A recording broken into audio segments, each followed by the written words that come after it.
갈라디아서 1장. 사람들이 시켜서 사도가 된 것도 아니요 사람이 맡겨서 사도가 된 것도 아니요 예수 그리스도께서 그리고 그분을 죽은 사람들 가운데서 살리신 하나님 아버지께서 임명하심으로써 사도가 된 나 바울이 나와 함께 있는 모든 믿음의 식구와 더불어 갈라디아에 있는 여러 교회에 이 편지를 씁니다. 우리 아버지 하나님과 주 예수 그리스도께서 내려주시는 은혜와 평화가 여러분에게 있기를 빕니다. 예수 그리스도께서는 하나님 우리 아버지의 뜻을 따라 우리를 이 악한 세대에서 건져주시려고 우리의 죄를 대속하기 위하여 자기 몸을 바치셨습니다. 하나님께 영광이 영원무궁하도록 있기를 빕니다. 아멘. 여러분을 그리스도의 은혜 안으로 불러주신 분에게서 여러분이 그렇게도 빨리 떠나 다른 복음으로 넘어가는 데는 나는 놀라지 않을 수 없습니다. 실제로 다른 복음이 있는 것은 아닙니다. 다만 몇몇 사람이 여러분을 교란시켜서 그리스도의 복음을 왜곡시키려고 하는 것뿐입니다. 그러나 우리들이나 또는 하늘에서 온 천사일지라도 우리가 여러분에게 전한 것과 다른 복음을 여러분에게 전한다면 마땅히 저주를 받아야 합니다. 우리가 전에도 말하였지만 이제 다시 말합니다. 여러분이 이미 받은 것과 다른 복음을 여러분에게 전하는 사람이 있다면 그가 누구이든지 저주를 받아야 마땅합니다. 내가 지금 사람들의 마음을 기쁘게 하려 하고 있습니까? 아니면 하나님의 마음을 기쁘게 해드리려 하고 있습니까? 아니면 사람의 환심을 사려고 하고 있습니까? 내가 아직도 사람의 환심을 사려고 하고 있다면 나는 그리스도의 종이 아닙니다. 형제자매 여러분, 내가 여러분에게 밝혀드립니다.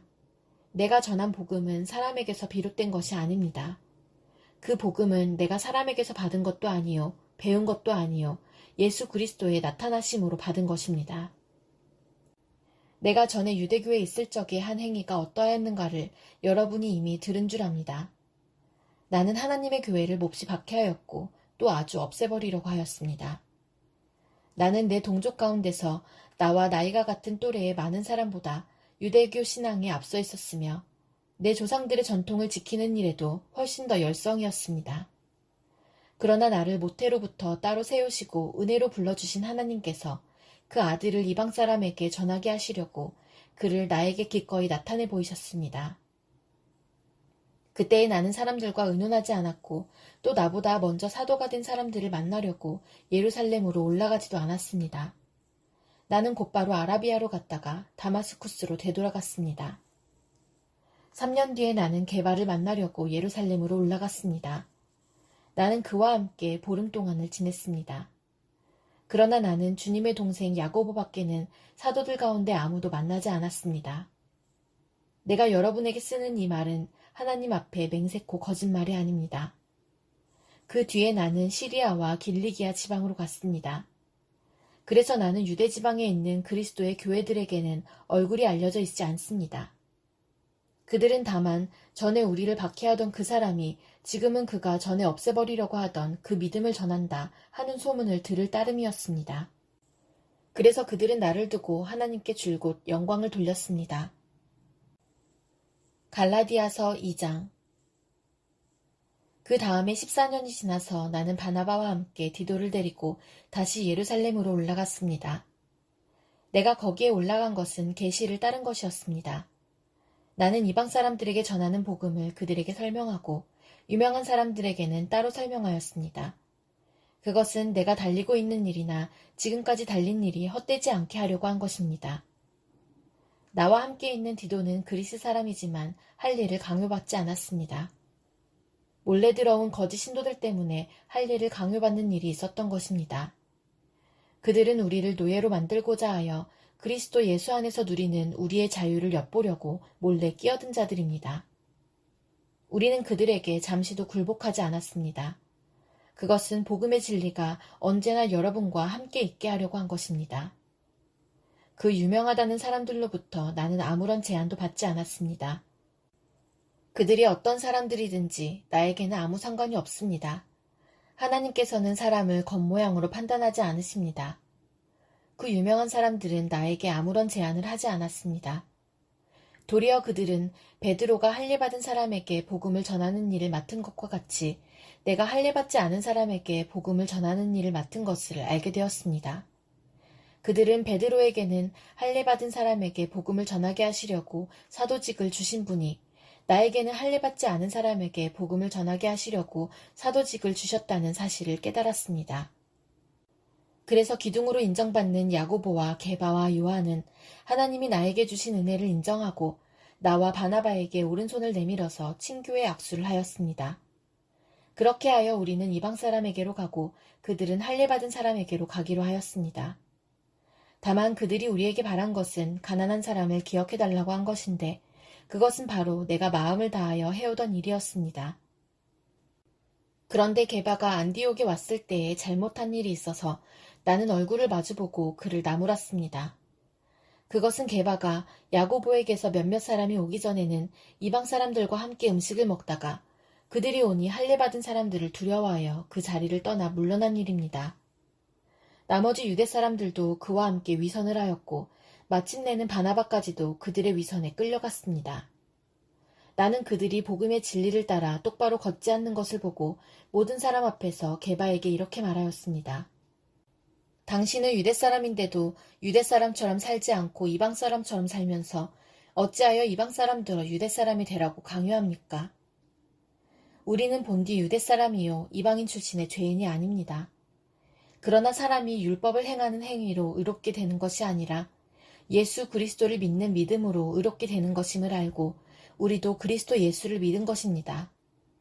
그것은 우리가 율법을 행하는 행위로가 아니라 그리스도를 믿는 믿음으로 의롭다고 하심을 받고자 했던 것입니다. 율법을 행하는 행위로는 아무도 의롭게 될 수 없기 때문입니다. 우리가 그리스도 안에서 의롭다고 하심을 받으려고 하다가 우리가 죄인으로 드러난다면 그리스도는 우리로 하여금 죄를 짓게 하시는 분이라는 말입니까? 그럴 수 없습니다. 내가 헐어버린 것을 다시 세우면 나는 나 스스로를 범법자로 만드는 것입니다. 나는 율법과의 관계에서는 율법으로 말미암아 죽어버렸습니다. 그것은 내가 하나님과의 관계 안에서 살려고 하는 것입니다. 나는 그리스도와 함께 십자가에 못 박혔습니다. 이제 살고 있는 것은 내가 아닙니다. 그리스도께서 내 안에서 살고 계십니다. 내가 지금 육신 안에서 살고 있는 삶은 나를 사랑하셔서 나를 위하여 자기 몸을 내어주신 하나님의 아들을 믿는 믿음 안에서 살아가는 것입니다.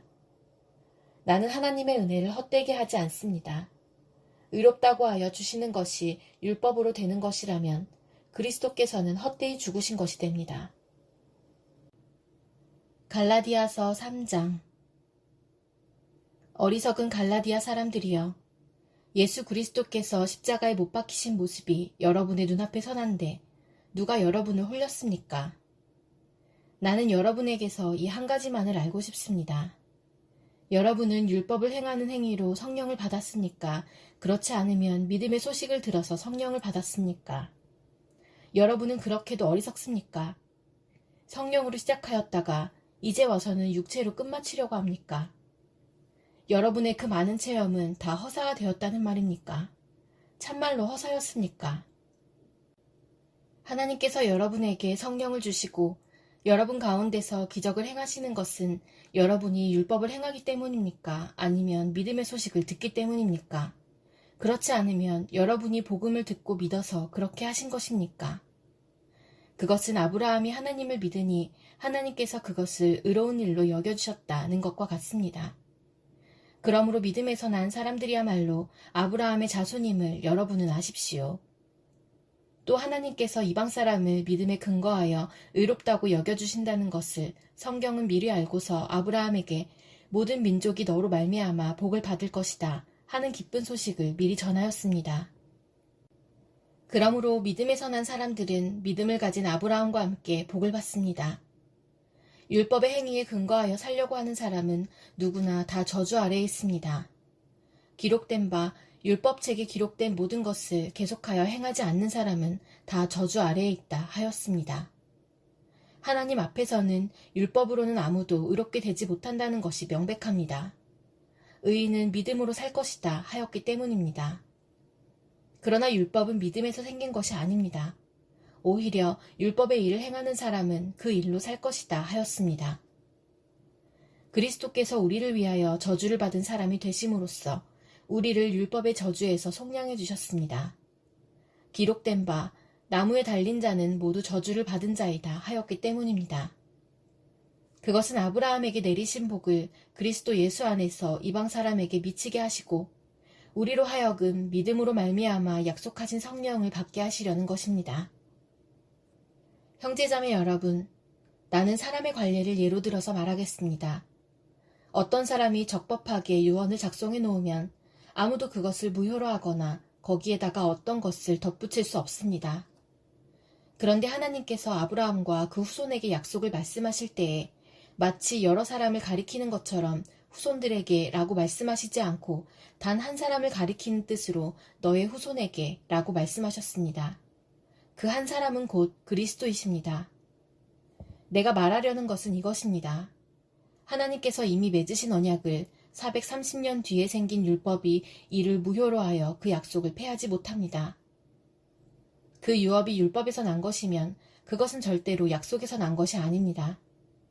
그러나 하나님께서는 약속을 통하여 아브라함에게 유업을 거저주셨습니다. 그러면 율법의 용도는 무엇입니까? 율법은 약속을 받으신 그 후손이 오실 때까지 범죄들 때문에 덧붙여 주신 것입니다. 그것은 천사들을 통하여 한 중개자의 손으로 제정되었습니다. 그런데 그 중개자는 한쪽에만 속한 것이 아닙니다. 그러나 하나님은 한 분이십니다. 그렇다면 율법은 하나님의 약속과는 반대되는 것입니까? 그렇지 않습니다. 그 중개자가 준 율법이 생명을 줄 수 있는 것이었다면 의롭게 됨은 분명히 율법에서 생겼을 것입니다. 그러나 성경은 모든 것이 죄 아래에 갇혔다고 말합니다. 그것은 약속하신 것을 예수 그리스도를 믿는 믿음에 근거하여 믿는 사람들에게 주시려고 한 것입니다. 믿음이 오기 전에는 우리는 율법의 감시를 받으면서 장차올 믿음이 나타날 때까지 갇혀 있었습니다. 그래서 율법은 그리스도께서 오실 때까지 우리에게 개인교사 역할을 하였습니다. 그것은 우리로 하여금 믿음으로 의롭다고 하심을 받게 하시려고 한 것입니다. 그런데 그 믿음이 이미 왔으므로 우리가 이제는 개인교사 아래에 있지 않습니다. 여러분은 모두 그 믿음으로 말미암아 그리스도 예수 안에서 하나님의 자녀들입니다.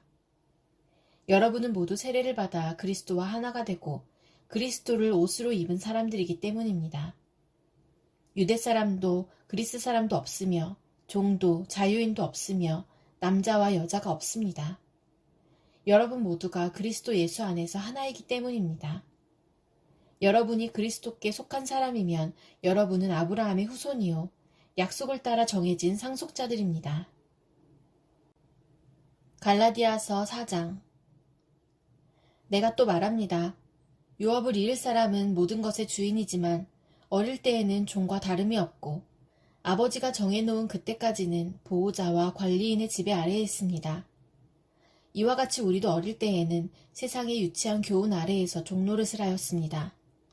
그러나 기한이 찼을 때에 하나님께서는 자기 아들을 보내셔서 여자에게서 나게 하시고 또한 율법 아래에 놓이게 하셨습니다. 그것은 율법 아래에 있는 사람들을 속량하시고 우리로 하여금 자녀의 자격을 얻게 하시려는 것이었습니다. 그런데 여러분은 자녀이므로 하나님께서 그 아들의 영을 우리의 마음에 보내주셔서 우리가 하나님을 아빠, 아버지라고 부를 수 있게 하셨습니다. 그러므로 여러분 각 사람은 이제 종이 아니라 자녀입니다. 자녀이면 하나님께서 세워주신 상속자이기도 합니다. 그런데 전에는 여러분이 하나님을 알지 못해서 본디 하나님이 아닌 것들에게 종노릇을 하였지만 지금은 여러분이 하나님을 알 뿐만 아니라 하나님께서 여러분을 알아주셨습니다. 그런데 어찌하여 그 무력하고 천하고 유치한 교훈으로 되돌아가서 또다시 그것들에게 종노릇하려고 합니까? 여러분이 날과 달과 계절과 해를 지키고 있으니 내가 여러분을 위하여 수고한 것이 헛될까 염려됩니다. 형제자매 여러분, 내가 여러분과 같이 되었으니 여러분도 나와 같이 되기를 바랍니다. 여러분이 내게 해를 입힌 일은 없습니다. 그리고 여러분이 아시는 바와 같이 내가 여러분에게 처음으로 복음을 전하게 된 것은 내 육체가 병든 것이 그 계기가 되었습니다. 그리고 내 몸에는 여러분에게 시험이 될 만한 것이 있는데도 여러분은 나를 멸시하지도 않고 외면하지도 않았습니다. 여러분은 나를 하나님의 천사와 같이 그리스도 예수와 같이 영접해 주었습니다. 그런데 여러분의 그 감격이 지금은 어디에 있습니까? 나는 여러분에게 증언합니다. 여러분은 할 수만 있었다면 여러분의 눈이라도 빼어서 내게 주었을 것입니다. 그런데 내가 여러분에게 진실을 말하기 때문에 여러분의 원수가 되었습니까? 위에서 내가 말한 사람들이 여러분에게 열심을 내는 것은 좋은 뜻으로 하는 것이 아니라 여러분을 내게서 떼어놓아서 여러분으로 하여금 자기네들을 열심히 따르게 하려고 하는 것입니다. 그런데 그들이 좋은 뜻으로 여러분에게 열심을 낸다면 그것은 내가 여러분과 함께 있을 때뿐만 아니라 언제든지 좋은 일입니다. 나의 자녀 여러분, 나는 여러분 속에 그리스도의 형상이 이루어지기까지 다시 해산의 고통을 겪습니다. 이제라도 내가 여러분을 만나 어조를 부드럽게 바꾸어서 말할 수 있으면 좋겠습니다. 나는 여러분의 일을 어떻게 하면 좋을지 당황하고 있습니다. 율법 아래에 있기를 바라는 사람들이여, 나에게 말해보십시오. 여러분은 율법이 말하는 것을 듣지 못합니까? 아브라함에게 두 아들이 있었는데 한 사람은 여종에게서 태어나고 한 사람은 종이 아닌 본처에게서 태어났다고 기록되어 있습니다. 여종에게서 난 아들은 육신을 따라 태어나고 본처에게서 난 아들은 약속을 따라 태어났습니다. 이것은 비유로 표현한 것입니다. 그 두 여자는 두 가지 언약을 가리킵니다. 한 사람은 신의 산에서 나서 종이 될 사람을 낳은 하갈입니다. 하갈이라 하는 것은 아라비아에 있는 신의 산을 뜻하는데 지금의 예루살렘에 해당합니다. 지금의 예루살렘은 그 주민과 함께 종노릇을 하고 있습니다. 그러나 하늘에 있는 예루살렘은 종이 아닌 여자이며 우리의 어머니입니다. 성경에 기록하기를 아이를 낳지 못하는 여자여 즐거워하여라. 해산의 고통을 모르는 여자여 소리를 높여서 외쳐라. 홀로 사는 여자의 자녀가 남편을 둔 여자의 자녀보다 더 많을 것이다 하였습니다. 형제자매 여러분, 여러분은 이삭과 같이 약속의 자녀들입니다. 그러나 그때의 육신을 따라 난 사람이 성령을 따라 난 사람을 박해한 것과 같이 지금도 그러합니다. 그런데 성경은 무엇이라고 말합니까? 여종과 그 아들을 내쫓아라. 여종의 아들은 절대로 종이 아닌 본처의 아들과 함께 유업을 받지 못할 것이다 하였습니다. 그러므로 형제자매 여러분, 우리는 여종의 자녀가 아니라 자유를 가진 여자의 자녀입니다. 갈라디아서 5장. 그리스도께서 우리를 해방시켜 주셔서 자유를 누리게 하셨습니다. 그러므로 굳게 서서 다시는 종살이의 멍에를 매지 마십시오. 나 바울이 여러분에게 말합니다. 여러분이 할례를 받으면 그리스도는 여러분에게 아무런 유익이 없습니다. 내가 할례를 받는 모든 사람에게 다시 증언합니다. 그런 사람은 율법 전체를 이행해야 할 의무를 지닙니다. 율법으로 의롭게 되려고 하는 사람은 그리스도에게서 끊어지고 은혜에서 떨어져 나간 사람입니다. 그러나 우리는 성령을 힘입어서 믿음으로 의롭다고 하심을 받을 소망을 간절히 기다리고 있습니다. 그리스도 예수 안에서는 할례를 받거나 안 받는 것이 문제가 되는 것이 아닙니다. 가장 중요한 것은 믿음이 사랑을 통하여 일하는 것입니다. 여러분은 지금까지 잘 달려왔습니다. 그런데 누가 여러분을 가로막아서 진리를 따르지 못하게 하였습니까? 그런 꾀는 여러분을 부르신 분에게서 나온 것이 아닙니다. 적은 누룩이 반죽 전체를 부풀게 합니다. 나는 여러분이 다른 생각을 조금도 품지 않으리라는 것을 주님 안에서 확신합니다. 그러나 여러분을 교란시키는 사람은 누구든지 심판을 받을 것입니다. 형제자매 여러분, 내가 아직도 할례를 전한다면 어찌하여 아직도 박해를 받겠습니까? 그렇다면 십자가의 거리낌은 없어졌을 것입니다. 할례를 가지고 여러분을 선동하는 사람들은 차라리 자기의 그 지체를 잘라버리는 것이 좋겠습니다. 형제자매 여러분, 하나님께서는 여러분을 부르셔서 자유를 누리게 하셨습니다. 그러나 여러분은 그 자유를 육체의 욕망을 만족시키는 구실로 삼지 말고 사랑으로 서로 섬기십시오. 모든 율법은 내 이웃을 내 몸과 같이 사랑하여라 하신 한마디 말씀 속에 다 들어있습니다. 그런데 여러분이 서로 물어뜯고 잡아먹고 하면 피차 멸망하고 말 터이니 조심하십시오. 내가 또 말합니다. 여러분은 성령께서 인도하여 주시는 대로 살아가십시오. 그러면 육체의 욕망을 채우려 하지 않을 것입니다. 육체의 욕망은 성령을 거스르고 성령이 바라시는 것은 육체를 거스릅니다. 이 둘이 서로 적대 관계에 있으므로 여러분은 자기가 원하는 일을 할 수 없게 됩니다. 그런데 여러분이 성령의 인도하심을 따라 살아가면 율법 아래에 있는 것이 아닙니다. 육체의 행실은 환히 드러난 것들입니다. 곧 음행과 더러움과 방탕과 우상숭배와 마술과 원수매증과 다툼과 시기와 분냄과 분쟁과 분열과 파당과 질투와 술취함과 흥청망청 먹고 마시는 노름과 그와 같은 것들입니다. 내가 전에도 여러분에게 경고하였지만 이제 또다시 경고합니다. 이런 짓을 하는 사람들은 하나님의 나라를 상속받지 못할 것입니다. 그러나 성령의 열매는 사랑과 기쁨과 화평과 인내와 친절과 선함과 신실과 온유와 절제입니다. 이런 것들을 막을 법이 없습니다. 그리스도 예수께 속한 사람은 정욕과 욕망과 함께 자기의 육체를 십자가에 못 박았습니다. 우리가 성령으로 삶을 얻었으니 우리는 성령이 인도해 주심을 따라 살아갑시다. 우리는 잘난 체하거나 서로 노엽게 하거나 질투하거나 하지 않도록 합시다. 갈라디아서 6장. 형제자매 여러분, 어떤 사람이 어떤 죄에 빠진 일이 드러나면 성령의 인도하심을 따라 사는 사람인 여러분은 온유한 마음으로 그런 사람을 바로잡아주고 자기 스스로를 살펴서 유혹에 빠지지 않도록 조심하십시오. 여러분은 서로 남의 짐을 져주십시오. 그렇게 하면 여러분이 그리스도의 법을 성취하실 것입니다. 어떤 사람이 아무것도 아니면서 무엇이 된 것처럼 생각하면 그는 자기를 속이는 것입니다. 각 사람은 자기 일을 살펴보십시오. 그러면 자기에게는 자랑거리가 있더라도 남에게까지 자랑할 것은 없을 것입니다. 사람은 각각 자기 몫의 짐을 져야 합니다.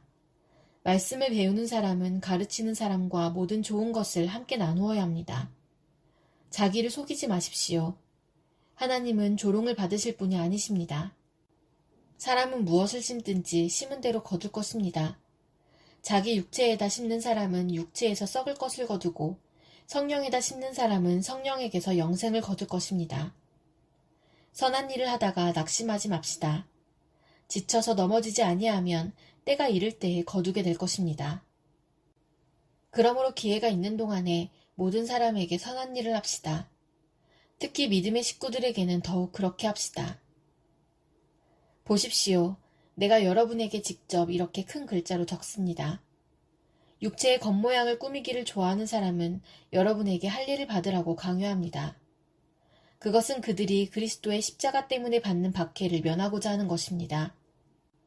할 일을 받는 사람들 스스로도 율법을 지키지 않으면서 여러분에게 할 일을 받게 하려는 것은 여러분의 육체를 이용하여 자랑하려는 것입니다. 그런데 내게는 우리 주 예수 그리스도의 십자가밖에는 자랑할 것이 아무것도 없습니다. 그리스도로 말미암아 내 쪽에서 보면 세상이 죽었고 세상 쪽에서 보면 내가 죽었습니다. 할 일을 받거나 안 받는 것이 중요한 것이 아니라 새롭게 창조되는 것이 중요합니다. 이 표준을 따라 사는 사람들에게와 하나님의 백성 이스라엘에게 평화와 자비가 있기를 빕니다. 이제부터는 아무도 나를 괴롭히지 마십시오. 나는 내 몸에 예수의 상처 자국을 지고 다닙니다. 형제자매 여러분, 우리 주 예수 그리스도의 은혜가 여러분의 심령에 있기를 빕니다. 아멘.